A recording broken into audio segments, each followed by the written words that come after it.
Last year, I think I opened by saying what an incredible year the previous year had been. But brothers and sisters, 2017 has been an absolutely incomprehensible year, really. The number of events that have taken place in the past 12 months and continuing to do so as we go into the beginning part of 2018 is absolutely amazing.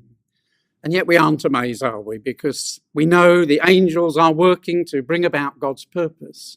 And they're working so hard behind the scenes to make sure the right people are in the right place at the right time. And as Brother Clive said, that work can take place 10s, 20s, 30s, 40s, 50s years beforehand to ensure that everything drops into place. And we do marvel that God is in control. And we take great comfort and hope in that.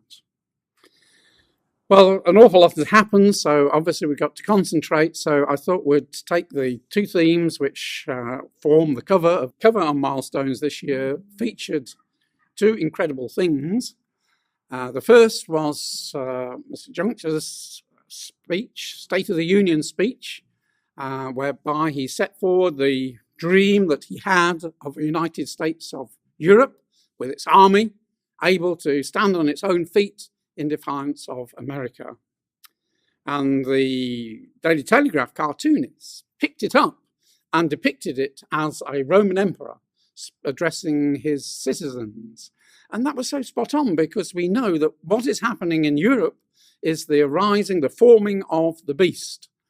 And that is very much a Roman symbol. It's the power of Rome. In the language of Daniel chapter 2, the iron of the legs goes into the feet, part of iron, part of clay. And we're seeing formed the final depiction of Nebuchadnezzar's image, the forming of the 2 feet, and this is the western foot. So it's quite remarkable that he picked upon a Roman emperor, because that was so spot on. And the other item, which has already been touched upon by Brother Philip, is Mr. Trump's declaration that Jerusalem was the capital and that he was going to move the embassy there. And that gives us our two areas that we would look at. We're going to mainly look at Europe, what's happening in Europe, this forming of the United States of Europe, and then look at events of Israel and the Middle East. So let's now look at Europe. It's been a remarkable year for this coming together of Europe, determined to build themselves as a United States of Europe. It's a dream which they've had for many years. The founding fathers, all the while, they understood that this was going to be the final end. When we've finally got all the steps in place, then this is what will emerge. And that, of course, is what was kept from the British people when Britain entered the EEC, as it was so many years ago. But we've seen in the past year this big drive, and that's what we want to look at. And parallel with that has been Brexit, and Britain's made very little progress, and we shall see the reason why in a moment. And at a speech that Juncker gave, 17th February, we have made more progress in European defence policy over the last year than in the last 20 years. And that was a very true statement, as we shall see. So an intense drive to this United States of Europe. And we know that that has to be so. Europe has to be united, and it has to have its own army, because we know from Scripture that the beast is going to join with the dragon, and the false prophet is going to bring them both. The 2 feet of Daniel's image is going to be projected into the land of Israel to do battle. And therefore, Europe has got to have a military power. We know Russia has already got one, but Europe needs one as well, in order that they might gather the nations to the Battle of Armageddon. And then when we come to chapter 17 of Revelation, which is beyond Armageddon, Armageddon's taken place, the cream of the Russian army has been destroyed on the mountains of Israel, together with the European confederates. So Europe, big drive, build an army. We saw that one, so let's just, let's put my clicker in, and then it will advance.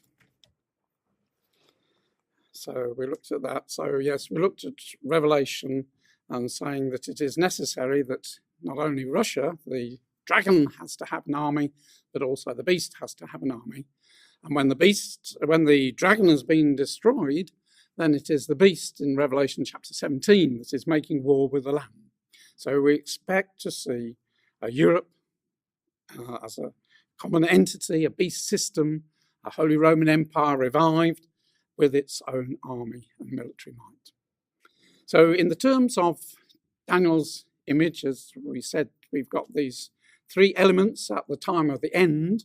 We have the dragon, we have the beast, and we have the false prophet, and they represent the feet of today being formed. This is what we're seeing formed. The dragon its foot has been much more in advance of the beast's foot, but it is coming at a pace now. And it's interesting that all this is happening as Britain is on her way out of Europe. Britain has been the brake that's held back Europe from developing its own political systems, because Britain has been opposed to it and very, very much opposed to Europe having its own army. That's the role of NATO, says Britain, and so has opposed any steps. But now Britain has no influence or power in the EU, then they can forge ahead. So what is so interesting is to see this connection between the legs, which held up the image in times past, in the Holy Roman Empire and onwards, to see the connection between them and the newly forming feet. And again, what is so interesting is to see the importance of World War I, and that the effect of World War I affected both sides, and it also brought about the beginnings of the preparation for the restoration of the nation of Israel. And so it's interesting, in Revelation chapter 16, the one thing that is picked out for the sixth vial is the drying up of the river Euphrates, which we know equates with the events of World War I. And we can see just how pivotal it is, because it brought to an end the Western side, the last of the emperors, the Holy Roman Empire was broken, French Revolution and that, but it stumbled on until the last monarch of the Habsburgs, Charles I, resigned in 1918. And we know how Hitler tried to revive that Holy Roman Empire of the Germanic peoples, but that was not to be because the time hadn't come. And then Britain joins and holds them back. And now Britain is leaving, then it can form. And it's so interesting, as well as seeing this coming together as a unity and having its own army, pushing towards having its own army, is the growing influence of the papacy in the affairs of Europe. If we look at the Eastern foot, the Russian foot, again, it was in the same year that the Tsar, in fact, they're just going to have their celebrations, commemorations of the ending of the Tsar system with the murder of Nicholas II and his family. And again, we can see how communism was put into place to hold back the development of another Tsar type of system, because the time hadn't come. Israel hadn't gone back to their land as a nation. They were beginning to go back, but it had to wait until Israel was a nation for the steps to be taken for the forming of the feet. And with communism being overthrown in 1991, then we've seen in Russia very strong progress towards the birth of a new Tsarist system. Putin himself models himself upon the Tsars. And again, we see the connection between the church and state. The power of Rome, as revealed in the Russian Orthodox Church, is very much advanced compared with Europe. Now, so going back to the Western leg, very much at the heart of it all is Germany. And Germany is the biggest of the EU populations by reason of her reunification of East Germany and West Germany. That made her the most populous state in the EU, and that obviously carries its clout. But if we think of GDP, which is how one normally measures the strength of a country, and we find that Germany is number 4 in the world. USA, China, Japan, followed by Germany and the UK. So she is the strongest of the EU countries as far as economy is concerned. And very interestingly, she has been on a drive to gather up gold from around the world. And she has the second largest gold reserves in the world, so that if the euro crumbles and she decides to go back to a Deutschmark and invite other nations to become part of a Deutschmark system, she will have the gold to back it. Whereas America and Britain, we don't have the gold reserves to back our currencies. So that will put her in a very strong position. And as far as her exports are concerned, she again is number 3 in the world. China, United States, followed by Germany. So a very strong position. And it's, as I said earlier, the strength of Germany, and combined with the Brexit, has powered this drive to have an army. And if we just look at the Brexit timetable, the Brexit vote was taken in June 2016. The Article 50, which was the triggering of Britain leaving, which started the countdown, 2 years from then, Britain theoretically should have left. And in between is a negotiation stage. And negotiations have to be wrapped up by at least October of this year, because each of the 27 countries has to take whatever is hammered out back to their own parliaments and agree them, so that come just before the 29th of March, they can all get together and agree the terms. And if just one nation says, no, I don't agree to these terms that you've made, then the whole lot crumbles. So time is running out. And we have seen that the EU has prevaricated and isn't keen at all to help Britain to leave. Now, if we just slide that down and then just look at the timetable for the forming of the United States of Europe and the talks for that, it's very interesting. It really kicked off in March of last year, when the 27 members, Britain didn't attend, went to Rome to celebrate the 60th anniversary of the founding of the EU. And they went to Rome because that's where it all began. But again, we see the significance, the linkage all the while going back to Rome. That's what it's all about, Rome versus Zion. And so that was the 25th of March. And then Juncker, the EU commissioner, he every year, like the Americans or like the Russians, gives a State of the Union speech. His speech the year before had been very downcast because Britain had just voted to leave and the economy was suffering and things were pretty grim. But in the year in between, things had improved considerably. There has been an improvement in the euro and the economies of the EU. And so he had a very upbeat address, which we will look at in a moment. And that was followed a fortnight later by the new French president, Macron, again setting out his vision of what he wanted to see as far as the EU was concerned. Again, we'll look at that. And then in November, the EU leaders met PESCO. We shall look at what PESCO is, but this is to do with the coming together of the military, unification of all the military systems for the different countries of the EU. And that was a very important meeting. That was the 13th of November.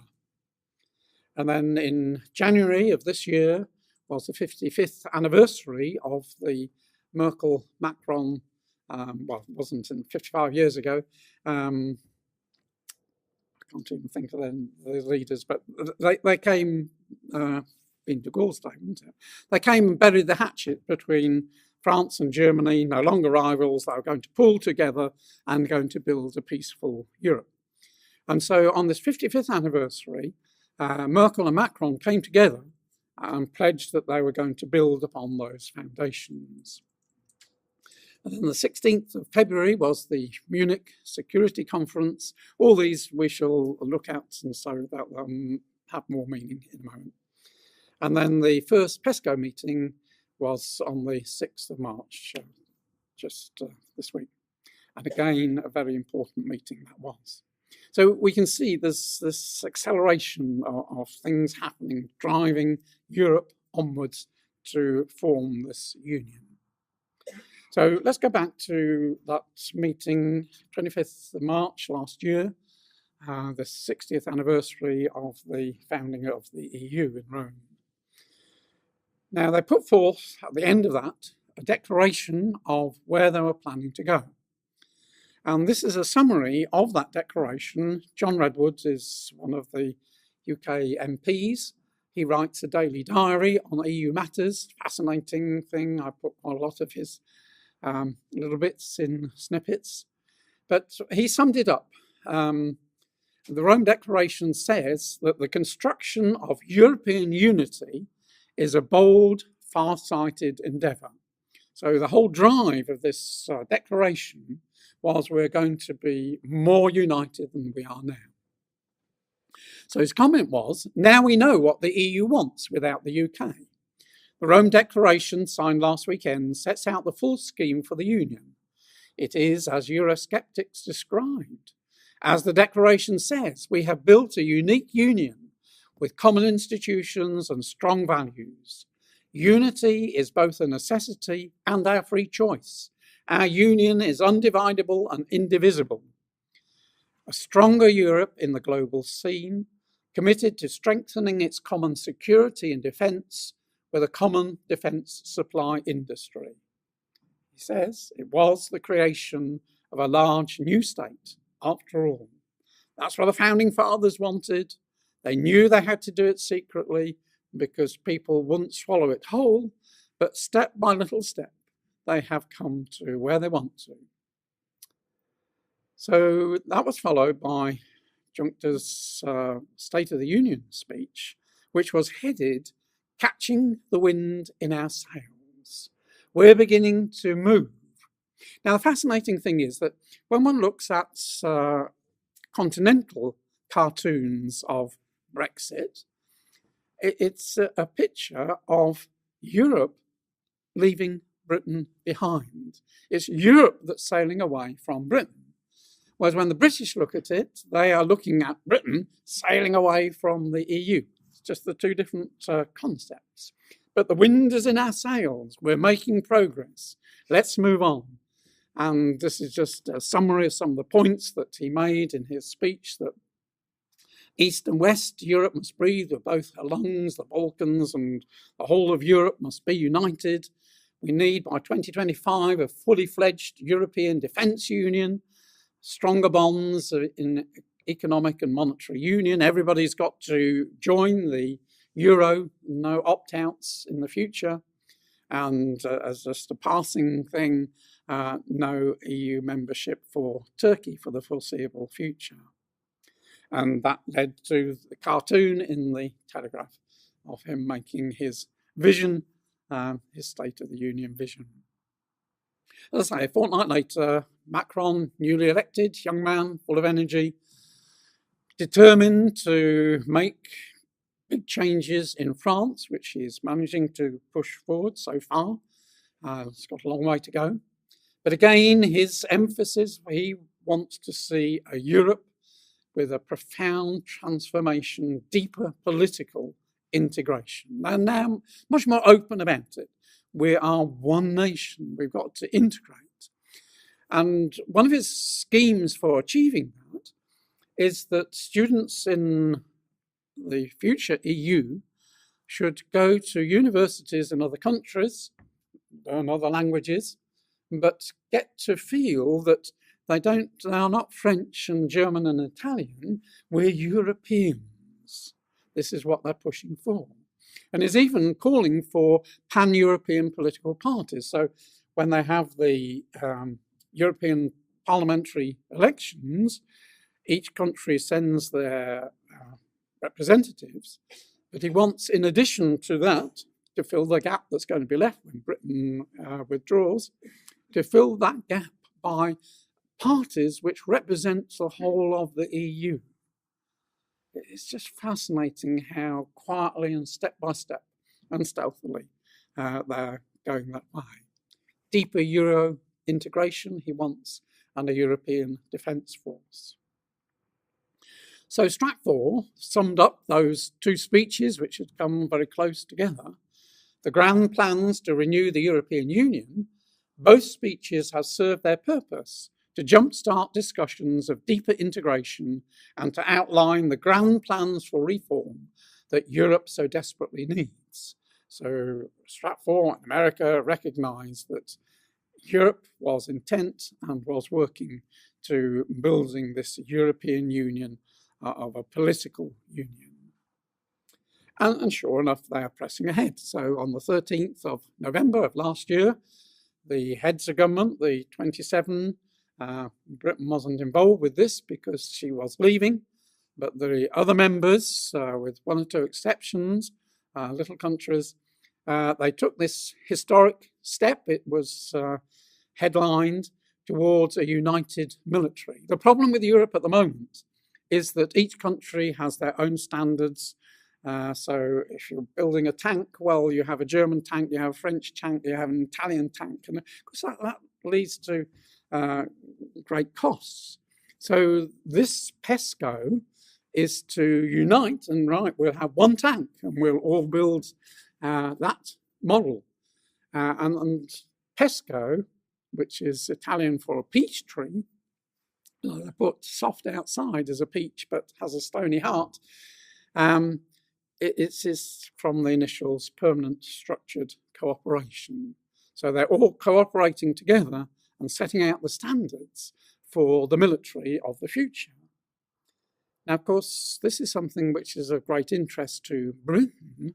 Although she's not part of it, she has a very strong military weapons industry. And if standards are going to be laid down, she wants to be part of that. But as we shall see in a moment, 2 slides on, she's got to wait. So this was heralded as a historic moment in European defence, a milestone in European development. And this was a summary of it. 23 European Union member nations took a major step toward forming a European army on November 13th. Meeting in Brussels, the nations agreed to coordinate their defence spending and planning in order to boost the fighting effectiveness of the EU as a whole, rather than designing their militaries only to defend their individual borders. This is a beast system being formed before our eyes. We're seeing individual nations giving up their independence to work as a whole. And I thought this summary by this chap, Apostolos, I won't pronounce it because I'll only do him injustice, but he was writing about what's just taken place. The EU leaders are planning a massive arms build-up. Both the financing plans and institutional infrastructure for such a consolidation of European military policy are being put in place at an astonishing speed. Billions of euros have been put on the table for R&D and weapons procurement. Plans to militarise development aid, circumvent constitutional restraints, and bring European forces to the battleground are on paper and ready to go. So they left no stone unturned to get to this position where they can push forward rapidly. So we jump now to this year, to the 19th of January, and this meeting of Merkel and Macron in celebration of the 55th anniversary of the Elysee Treaty. And the summary here is, this is from German Foreign Policy. Berlin and Paris would like their alliance to be regarded as a motor for further European integration. This is the in word, integration. The new treaty aimed at a prosperous and competitive Europe, more sovereign, united and democratic. Well, you can forget about the democratic part. The leaders are calling for deepening their cooperation to not only include finance, social and economic policies, but also foreign, defence, security and development policies, as well as the fight against terrorism and crisis management. This would enhance the Berlin-Paris axis as a central power structure of the Eurozone. And Europe, driven by France and Germany working together, will move at speed. And that was followed about a month later by this Munich Security Conference. Now, this isn't a governmental thing. This is privately organised in Germany, obviously Munich, but the military might of the whole world comes to this annual conference to look at how the world is going and how they can put it right. And it was rather a dismal meeting because with all the input that they had, they came to the conclusion things are only getting worse and there is no real solution to the problems the world has. But the politicians as well as the military attend. And the European politicians were trumpeting at this conference of the great steps that they had taken to defend Europe against any threats. And so the German defense minister, we have paved the way politically to establish an army of Europeans. And the Polish prime minister, Europe needs more steel tanks and fewer think tanks, which I thought was a lovely one. And again, the German foreign minister, in the foreseeable future, the EU will be able to build up its arms to such an extent that it will no longer need US support. That's what they want. They hate, especially under Trump, they hate the Americans. They want to be independent. They know that they can't ever match the might of Russia, but if they can build up their strength and then work with Russia, then they will be happy. And this is where the European juncture made his remark that we made more progress in European defence policy over the last year than the last 20 years. So they agreed at their first meeting, which was earlier this week, to 17 collaborative projects. So they worked very swiftly. And it was interesting that Euractiv, which is just a European magazine, very only concerned really with European matters, but it says that Brexit indeed has been an accelerator. The European Defence Fund, prepared in only 5 months, that's when Juncker talked about this is what we want, in the 5 months they've set that up, is of unprecedented scale, both in terms of financial means committed and the perimeter of activities envisaged. So it's saying, you know, it's incredible the speed and the drive that there is. Now Britain's on the way out. And they agreed at this meeting, although Britain wanted to, you know, play a role, that Britain would have to wait until the end of the year. In other words, Brexit talk should then be over, and they'll just see which way the wind blows. So Britain really is being excluded from this. This is part of their drive to get rid of Britain. Now, what we've been seeing in the past 50, 60 years are the steps to statehood, nationhood. The EU has been steadily enlarging, and that's what you need. If you're going to have a state, the United States of Europe, you need territory. It's been enlarging that territory. You need to be able, as in America, to travel from one state to another without even knowing you've gone from one state to another. And that they achieved in 1995 with the Schengen Agreement, allowing free movements across the borders. You also need a common currency. You don't want to change currency at the borders of each little state. You have one common currency, and they achieved that in 2002. And you need an army, and that's what the last final straw they have achieved last year. So we see the building of the United States of Europe with its army. And just last week, end of February, was an announcement that NATO is putting in a new headquarters in Europe concerned with the transportation of troops and equipment from one place to another. That is always a problem because with all your different states, it's difficult to know whether the bridges in one country are as strong as the bridges in another country. So this headquarters will be dedicated to planning the whole of Europe, making sure that equipment can be moved from place to place. And it's being run by NATO. They've agreed to put it in German.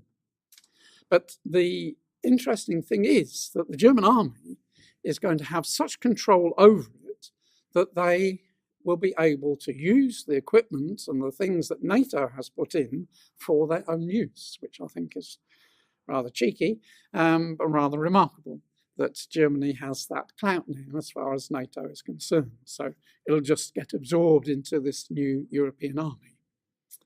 So things are moving very rapidly. So yes, especially NATO was founded there to keep the Russians out and the Americans in and the Germans down. And now how things are being reversed. The Americans are being thrown out and the Russians are being welcomed in, and Germany is well on the up. So Brexit, just very brief because there's really not a lot to say, but we're in this short time period for negotiations. Both sides seem to be very entrenched. The EU has no flexibility at all. Barnier is a spokesman for 27 other nations, so he hasn't any flexibility to think, let's change things and move there, because he's got to get agreement from 27 other people, so there is no flexibility at all. And the thing is that what Europe hates is competition. And they can see how competitive Britain is going to be once she leaves.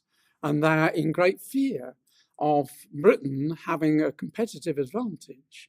And so they're determined to block every door that they can so that Britain doesn't gain one over the EU. Britain's given assurances that that isn't her attitude, that's not what she wants, but that is the inbuilt fear. They don't like competition.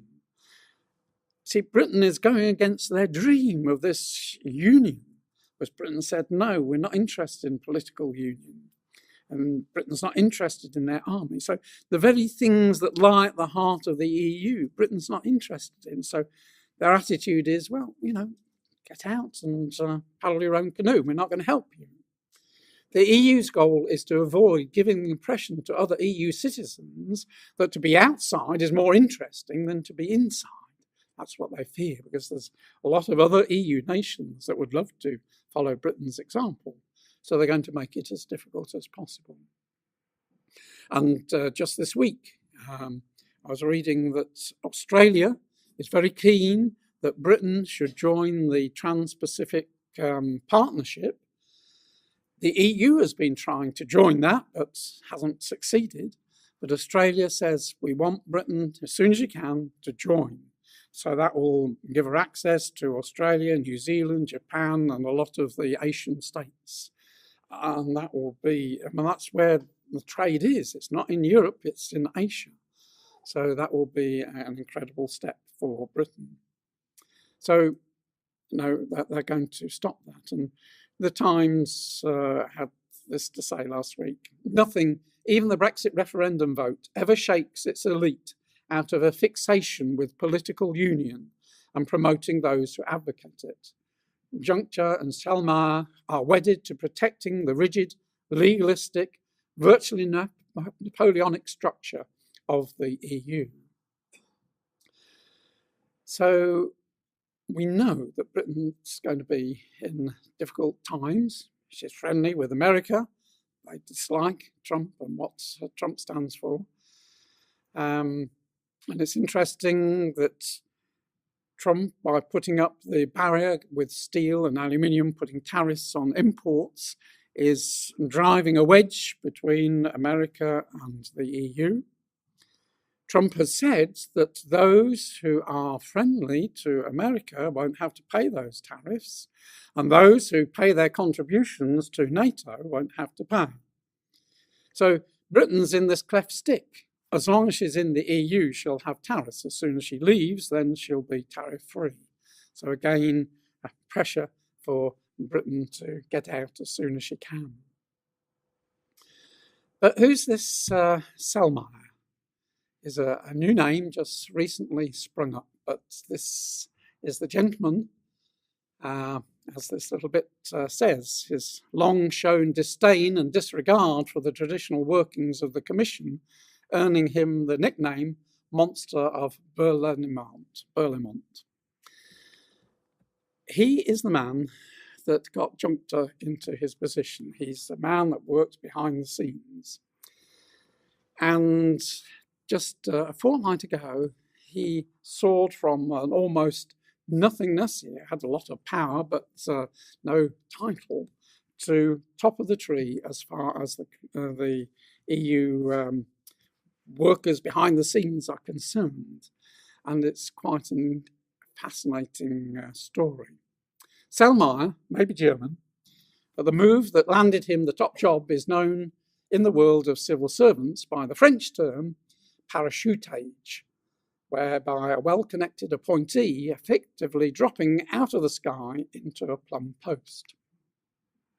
Now, the commissioners were called together by Juncker, the EU commissioner, for a meeting which was most unusual. He holds very few meetings with his commissioners, but they were summoned to a 9:30 meeting to be told that there wasn't a deputy secretary general of the EU, and that he had decided that Selmayr should have the job. And they were all a bit stunned by this because there'd been no discussion, but there was no other candidate put forward, so they agreed that he should be the Vice Secretary General. A few minutes later, Juncker then announced that the Secretary General, who was expected to be retiring in October, had in fact resigned. And because we now have got a deputy, he automatically becomes the Secretary General. So this was, one of the commissioners says, it was totally stunning. We had witnessed an impeccably prepared and audacious power grab. So this man who put Juncker into power, Juncker now puts him into power, and he is now the head of the whole civil service of the EU. And he is a man who is known not to, in fact, he's the man that appointed Barnier to be the one who should lead the EU discussions about Brexit. Barnier is known to be anti-British, so there is very little hope for Britain. But we could have told them that, because the spirit of prophecy tells us from Scripture that Britain has a role. Scripture has told us Britain has a role outside the EU, no part of the EU. And so we're seeing it happen. And I think that we'll end up without any agreement between the two sides. And Britain will just leave and paddle her own canoe, and God will bless Britain because God has a role for Britain, as we know. Another man to watch is the new Austrian Chancellor, another young man, 31, who has parachuted into power, or who is elected. And he is a Roman Catholic and sees Europe as, well, his summary was, what has shaped Europe, what has shaped Austria. We have a culture shaped by our Judeo-Christian heritage and the Enlightenment. And this culture needs protecting, especially at a time of high and rising immigration. Kurz was the man, when he was foreign minister, was the man that managed to stop the tidal flow of immigrants into Austria and onwards into Germany. He's not afraid to stand up for what he believes in, and this includes his own Christian values.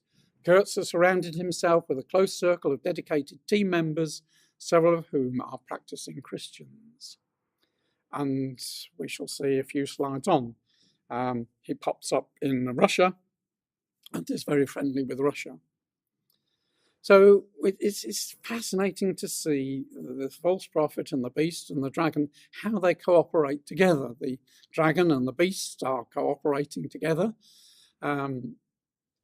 Macron is very keen to extend a hand out to Russia. The sanctions against Russia have been pushed by the United States. Europe isn't keen on those, but just had to go along. But people like Macron and Kurz are very keen to lift the sanctions. They can see that Russia is a partner, should be regarded as a partner, and good for business too. So Macron is, remember when he gave his vision, he was looking to see exchanges of students in different countries so that they thought as Europeans rather than individuals. And again, he wants to set up a similar thing with Russia, where they have exchanges with all sorts of different things there.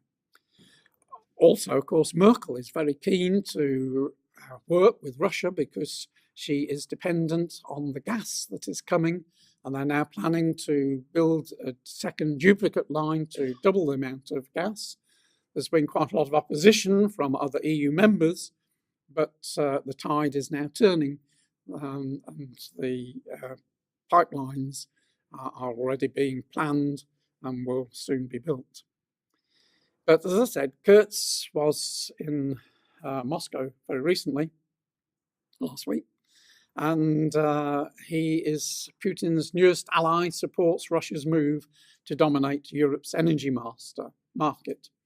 And he came out in support of improving Europe's relationship with Russia and supporting Russian policy positions. So watch this young man. There's a whole drive, not only to integrate Europe, but to reach a hand of friendship over to the dragon power, which we would expect. You know, Revelation tells us these three work together to bring the nations. And we also see the cooperation between the false prophet and the beast. I'm just very brief on this, but the Pope was interviewed last year, and in the interview, the interviewer said, you know, what do you think of a federal Europe? And the Pope replied, the countries of Europe will act if they recognise one truth.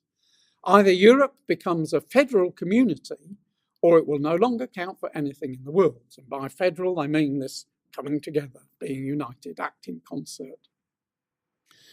And of course, Article 17 of the Lisbon Treaty binds the EU to consult with the churches, and of course the Roman Catholic Church is the most organised, so that is the one that is always being consulted, and they have got a special office in Brussels specifically for this purpose.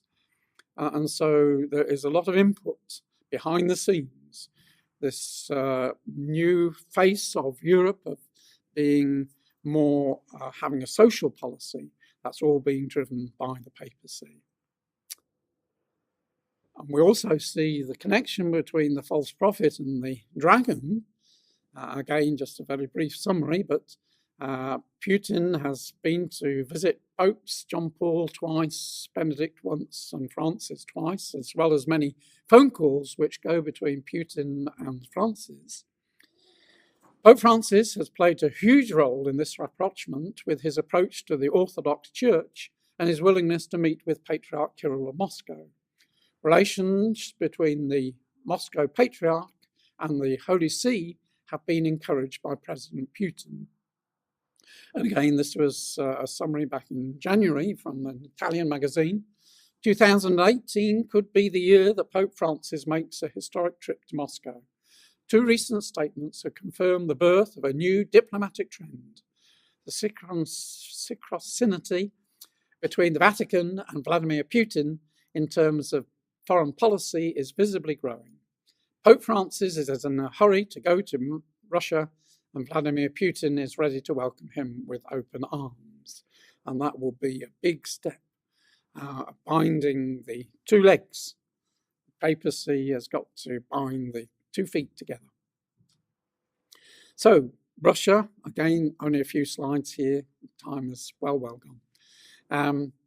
So we see how she's really established a firm foothold, not only in Syria, but in Lebanon and in Egypt. She's strengthening her back sea fleet so that in the terms of Daniel chapter 12, she can come forth with many ships. And she has established herself as the prime power in the Middle East. And at that Munich Security Conference, the leaders had to very grudgingly acknowledge this uncomfortable truth that Russia is critical to resolving many of the world's worst conflicts. In other words, we can't shut Russia off, we have to work with her. So we know in last year, 2017, the bases, two main bases, which she has in Syria, she now has got an agreement with the Syrians to have permanency there, 49-year lease and extending 25 years. She's free to do whatever she likes in these two bases. They're to be regarded as Russian territory, and they can do what they like there. So not only has she got these two bases, there are 4 other bases which she's busy building. So far from saying, well, the battle's over in Syria, we're leaving, she is hunkering down in Syria. And not only Syria, but into Lebanon and into Egypt. She's talking with Libya about bases there. She has the use of an old Soviet base in Egypt. And at the end of last year, she had an agreement with Egypt that she can use any of the Egyptian Air Force bases as long as she gives 5 days' notice. It's a reciprocal agreement, but one can't really see Egyptian aeroplanes wanting to use bases in Russia. It's all a one-way thing. The Sudani president was in Russia recently and was talking about allowing Russia to have a base in the Red Sea. So you can see just how Russia is expanding herself, circling Turkey, because that's her next place to take, and encircling Europe as well. So very briefly then, just Israel and the Gulf. We see increasing alliances with the Arab nations, with Israel. It's been going on for a long time, but in the last year, and this year especially, speeded up. The battle in Yemen, perhaps, is coming to a bit of a conclusion, because we know that Yemen has to be part of the Southern Alliance. This is the Sheba, of the Sheba and Dedan and the merchants of Tarshish. Iran has been the power behind the rebels in Yemen, and maybe with steps which are being taken now, that will be curbed. The Saudi Crown Prince has been revolutionising Saudi Arabia. We know this week has been in London, and we'll look very briefly at that. But the other incredible thing is this drive, as far as Britain is concerned, to focus trade on Israel. Sees Israel as a very important focus, not only Israel, but also the Gulf. That's what the talks with Saudi Arabia were about. Energy, as far as Israel is concerned, new wells are coming on stream, and Jerusalem, of course, is the big issue. So this was from 3 weeks ago, was it? Saudi Arabia's unholy alliance with Israel. It's fair to say that there is a strong alliance, political, military, intelligence alliance between Saudi Arabia, Israel, and we conclude the UAE. Saudi Arabia has expedited the race, the closer relationship with Israel, which, as I said, began a long time ago. So the Crown Prince went to Britain via Egypt, and at Egypt he met with leaders of the Israel. They met at Egypt, and the report said the meeting focused on the normalization of ties between Israel and Saudi Arabia, and included Saudi Arabia's commitment to the deal of the century, the Middle East peace plan being devised by President Trump and his administration. Within that framework, Israel will take a part in the unprecedented real estate venture being sponsored by the Saudis in the Gulf of Aqaba, the NEOM, which we'll look at in a moment. So what this Crown Prince wants to do is to move Saudi away from dependence upon oil and to take it into a trading position, which I find so fascinating because, you know, the merchants of Tarshish are wanting to trade, and so here's a trading nation welcoming, like Tyre of old, different countries to come in, help them build this huge city, free trade city. So its scale is just mind-blowing, and a cost of $50 billion. So let's just look at the map. It's on the top corner. It's where one of the original Dedans lived. So it's on the corner there, close to Egypt, Jordan, and Israel. It's called NEOM, the New Future. The world's most ambitious project, intended to become a transnational city and economic zone, a free trade zone, like in Dubai. He's seen the success of the Dubai free zone, and he wants to set up the same here. Now, he needs British skills. Britain is very good at organising, building big cities and transportation and all the rest of it. He needs Israel because it needs a vast amount of energy to bring gas from Israel, and Israel will have an excess of gas, is a relatively short route compared with bringing it much, much longer. So he's very keen for Israeli help, not only in energy, but water desalination and also in energy conservation. So both Israel and Britain are being pulled into this region. And it's so fascinating because this is at the bottom end of Edom, Moab, and Ammon. And it's interesting that when Gog comes down, he avoids coming down that territory. It could well be that if Britain and Israel and America are heavily involved in this area here, that Gog will think twice about coming down that part and will skirt down the coastline into Egypt and then back up to Jerusalem. Just a bit of a throwaway line. So as far as energy is concerned, Tamar has been going since 2013 and bringing in good money to Israel. Egypt has their Zohar well, not very far away from the Leviathan, and the Cyprus has the Aphrodite field there. That's the Leviathan field. So there are three big fields which are currently being developed, and all three have got to decide how we're going to deal with all this gas that's going to come. And so there's been a lot of talk about linking the three fields together and back to their original countries so that each country can benefit. But it's what do you do with the excess? Now, the simplest thing is a route into Turkey. But with the situation vis-a-vis Turkey and Israel, that's a no-no, and Turkey and Egypt is a no-no. So that seems to have been knocked on the head. So there's a lot of talk about a route which will be a very ambitious one, an undersea pipeline from Cyprus across to Crete, and then onwards into Greece, and then upwards into the EU.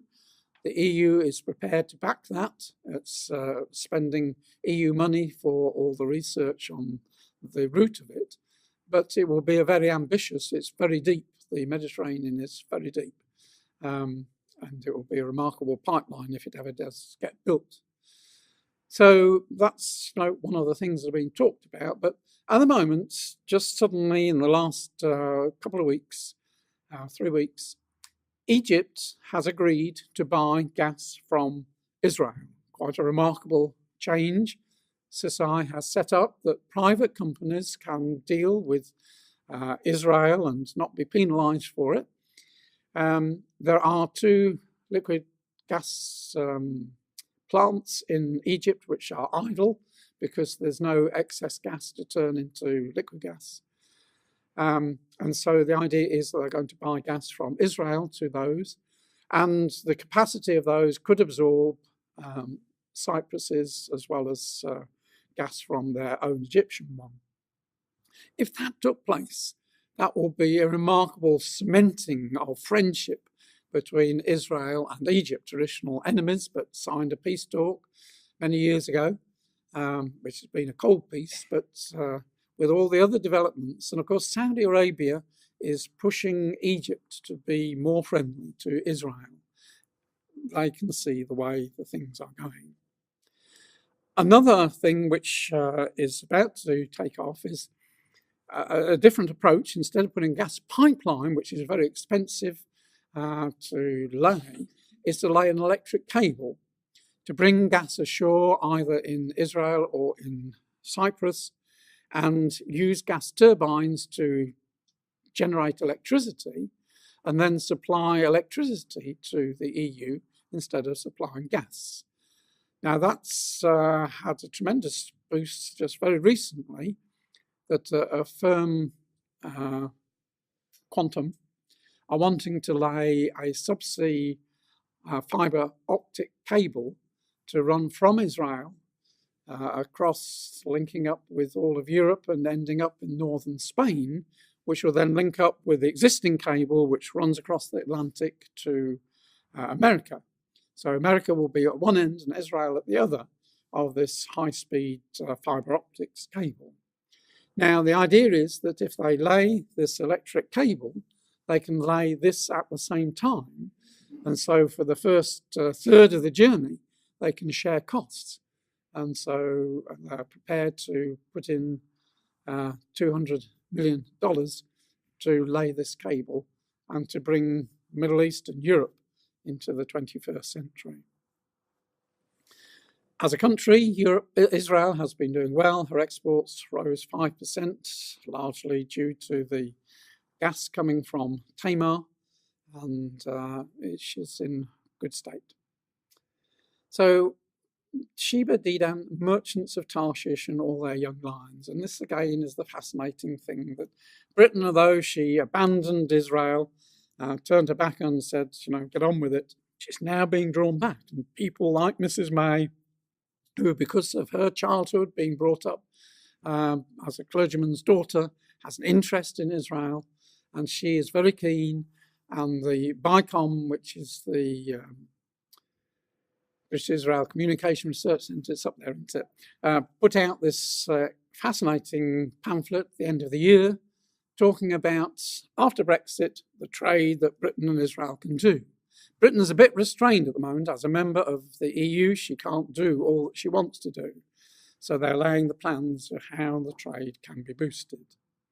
And just last week it was announced that Prince William is making the first state visit. For 70 years, the whole time the state of Israel has been there, no official UK visit has been made to Israel. That is now being put right, and William is going as part of the celebrations for the 70th anniversary of the State of Israel. And as it said, it's a sign of Israel's importance to the UK. Britain's exported goods and services to Israel are $4.3 billion. Exports to Saudi Arabia are a few $1 billion higher, but Israel has also much to offer Britain that the Saudis can't. Israel exported to Britain to the tune of $5.1 billion. Israel has important technological innovations, and the two countries share important intelligence information as well. They're wedded together, and this is so fascinating, isn't it? Because the merchants of Tarshish are establishing themselves, not only in Israel, but in the Middle East. And this is bin Salman, on Wednesday was it? And, they're talking about 65 to 100 billion pounds worth of trade and investment. And a memorandum of interest was signed in 48 of the Typhoon jets. But it was interesting what bin Salman said, that Britons and Saudis will be safer if we have a strong relationship. It's all part of this drive, as Clive was saying, to peace and safety in this region. It will come. The prophets have said it will come. And Trump recognises. So what was so interesting was the nations that didn't attend the conference that the Turkish Prime Minister called of the Islamic nations, the Islamic Summit Conference, in protest at what Trump had declared. But these countries in the south didn't go. And those are the countries that we know form the alliance with Israel. They're not part of the northern tribes, the northern invader. So, we see Scripture being fulfilled before our eyes. And again, just yesterday in Debka, Trump, because Netanyahu's, I think, is still in America, he said that the US is going to use her troops in Syria to obstruct Iran's push into Syria. Now, that would be a big, bold move on the part of America, but she has said she's going to move her troops there to avoid this pressure being put on Israel. So again, we see the young lions involved in the defense of Israel.